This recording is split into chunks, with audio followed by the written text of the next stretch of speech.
তাকবীর দিলে শয়তান পালায়।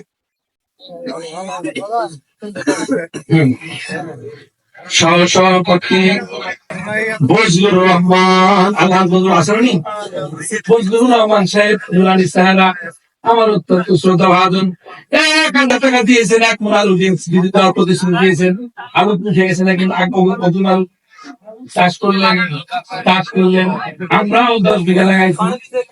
ভাই আমার বজলুর রহমান সাহেব আলু লাগাইছেন, কোন জমিতে 120 বস্তা আলু হয়, আবার কোন জমিতে 60-70 বস্তা হয়।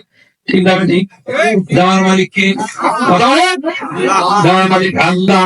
আপনি চাই ফজর আলী মন্ডল নাকি বন্ধুর রহমান সাহেবের জমিতে আল্লাহ তুমি 150 বস্তা আলু দিও, উনি 2 বস্তা আলু তিনি দেওয়া আছে, প্রতিশ্রুতি দিবেন 2 বস্তা। এই ভাই আরো তো মাটির ওজন।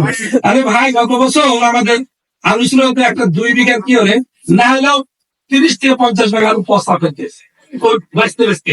আচ্ছা এই পচালোকে শুনেন, আমি তো আপনাদের শুনতে বলেছি, আমরা তো ওই ভাইরাল লোকটা না, দুঃখ লাগে বুঝলেন। আসার কথা 10টায় মাইক ধরবে, আসে 11টায়। সেদিন গেলাম মাকলার এক মাহফিলে, বড়দাতপুর সাপাহার পোরশা চেয়ারম্যান মুয়াজ্জিন সাহেব নুরানি চেহারা আল্লাহ রামুন বলছে, ভাই আমাদের রাজশাহী এক হুজুর গেছে, ভাই নাম হুজুর গেছে, বলছে আমার মাইক ধরার কথা 11টায়, আসলো 11টা20 মাইক ধরেছেন, মাইক্রো থেকে নামে এসে মাইক ধরলো, মাইক ধরে আওয়াজ 12টা না বাজতে বা 12টা20 বাজতে ছেড়ে দিল। আমি চেয়ারম্যান একটা কথা বলার সুযোগ পেলাম।